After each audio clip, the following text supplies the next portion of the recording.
Thank you all so much for hanging in through all of this.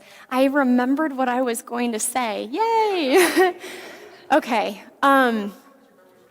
So, yes. So, I had actually, I won't take credit for any of this. I had actually heard a gentleman saying this at one of our first presentations that we did a year ago.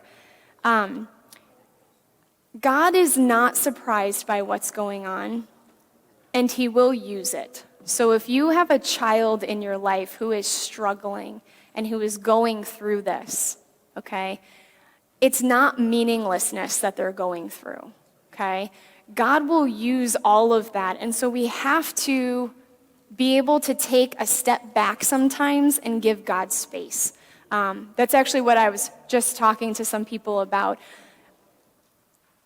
Those people who are just starting to become aware of what's going on, we're trying to encourage you at this point to get more involved and to get engaged with these issues. Go to school board meetings, run as a candidate. There are some people who have been in this for a couple years now, and they're getting discouraged because they feel like they're not making any progress. Those are the moments and the opportunities where sometimes we just have to wait and we have to endure, and it allows God to work in that situation. God has put you there for a reason, and he will use you in that position. He will set you up for the time and the moment that's right for the work that he's called you to do. So part of that is, I know it's incredibly discouraging, but being willing to be where God has called you to be. And it's the same thing with you as a parent then. If you have a child who's identifying as transgender, it's difficult, it's discouraging to go through that. When my kids start struggling with stuff, my first instinct is to just freak out and be like, what do I do through this? Like, how do I lead them through this, right? But part of it is just being able to walk with them on a daily basis. And if you don't know the answer, it's okay to say, I love you, I'm not really sure how to handle this. God's working in my life too. I need some time to pray about this, but I love you and I want to help you to make a good decision, and just come alongside them. So if you do have kids that are struggling in that way, there isn't just an easy answer and an easy solution. No matter how much we try to protect our kids, they are going to struggle with things. And so part of it comes with that daily walk of being there to support them, but giving God that time and that space to work in their life too. Because he has allowed them to come to that point for a reason. And God can be allowing this to happen in so many kids' lives so that they realize no matter what they do, there's nothing satisfying, and that will draw them to God. Okay, so anyways, that was what I wanted to share. Okay, a couple of questions. If my daughter goes into a restroom and a transgender male comes in where she is, what can I do about the situation?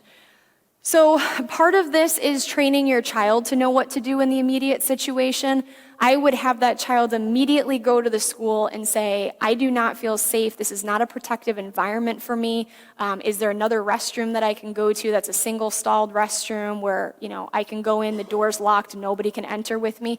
The school needs to provide those spaces for your children so that they're not put in a situation where a male can walk in when a girl is in the restroom. So part of that is educating your child how to do that. Part of it is bringing it to the school and requesting that. And then it goes into okay, if the school is not willing to work with you on this, what happens then, okay? And those are the choices of, well, do we pull our kid out? Do we fight this? How does that work?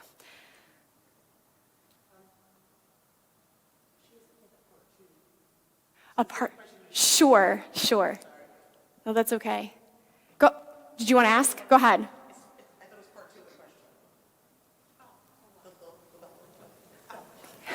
That's okay. So what if you have a child who has special needs and is not quite able to advocate for himself? Like, they can't say, this makes me feel uncomfortable, or, if they see someone come into a bathroom, such as what you just mentioned, they're not able to say, express to the teachers or because of their special needs.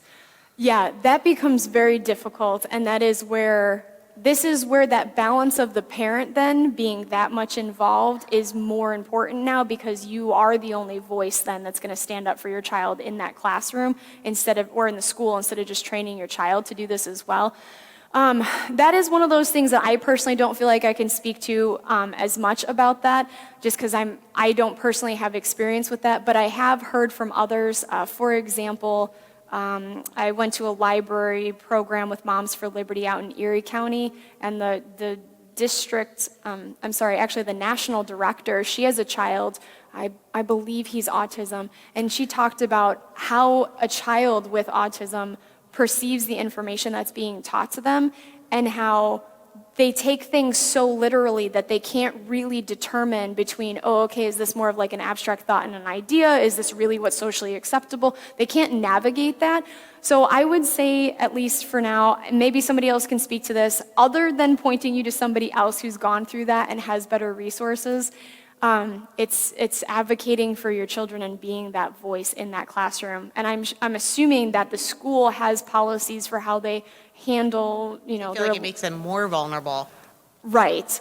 But certainly how they handle policies with relating to the parents then and your communication with the school, but it probably has to be much more involved at that point. Yeah. So, okay, I'm sorry I can't really offer much to that one. Okay, so this question is, what if a child identifies as gender fluid? One day they feel like a boy and the next they feel like a girl. Does that mean that they can go back and forth between the bathrooms? Yes, it does. As a matter of fact, that actually means that if the school has the policy where a transgendered child can be called by their gender pronouns, that means that every day teachers have to keep up with what the new gender pronouns are too, or what the names are. And so there are a lot of teachers that I have talked to that they're saying, I can't keep up with all of this. And so it's not even just affecting the kids and the families. Teachers are really struggling with keeping up with these policies as well. But yes, the idea is if the kid walks in one day and they identify as something, everybody's got to go with that day. Let's see. So are schools required to allow boys to play on a girls' sports team in public schools? So yes, that's what we're saying with New York, is this idea that I think right now, if I'm understanding correctly from the conversation that I've had earlier, the idea is actually it's at the superintendent level that they decide then how kids qualify for sports teams. So that would be a conversation to have with a superintendent and say, what are you allowing? Can a boy who identifies as a girl be put on a particular sports team, and what's the policy for this district? So that would be a conversation to have with them. I don't think I can answer that over all of New York, though. All right, last question here, and then we'll move on.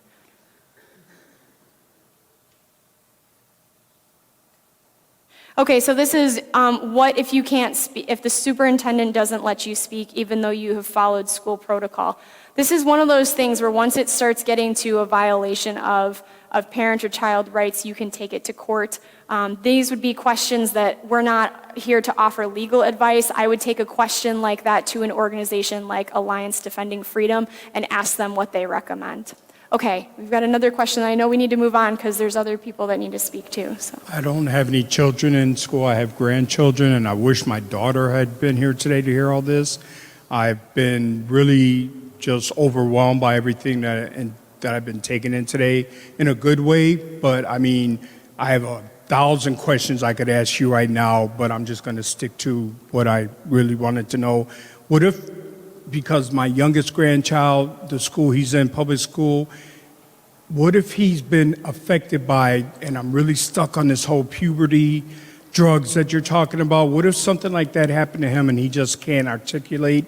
If he has been approached with this, how do we find out if that's going on and they don't articulate it to anyone? And then if so, what can we do about it? Yeah, so that's one of the things that you could look into some of the other laws about seeing your child's records. So through some of these laws, you should be able to see your child's records at the nurse's office or the healthcare center to see if they are providing that or if they've provided any information to the child. So that might have to be something that if your child can't communicate that to you, you're probably going to have to dig in other different areas to see who's feeding that information to the child and if they're going through with this. Yeah, other than that, I don't really have a whole lot to offer for that. I'm sorry. One quick one. Yes. Sorry if you covered this. We know that the activists threaten parents that if they don't align with their kids' idea of gender, that they're going to commit suicide.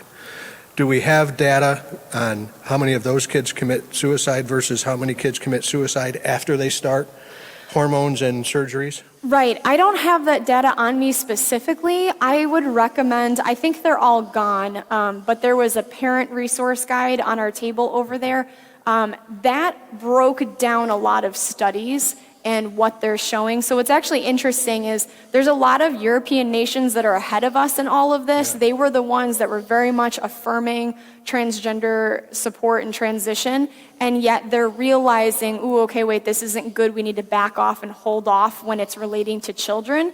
And even though those nations are doing that, we as the U.S. are not. So right now, many of our studies with that information is coming from those nations that have done these studies, and they're ahead of us with it. So that resource guide does talk about some of that, so I'd point you there. Real quick, one other resource guide is this one. This is meant for specifically superintendents, teachers, anybody that's school personnel. So I do recommend you can purchase these. I think they're just like $2 to $3 online through Child and Parental Rights Campaign. So they do offer this as well. So, okay, I think I am done, and I'll pass it back.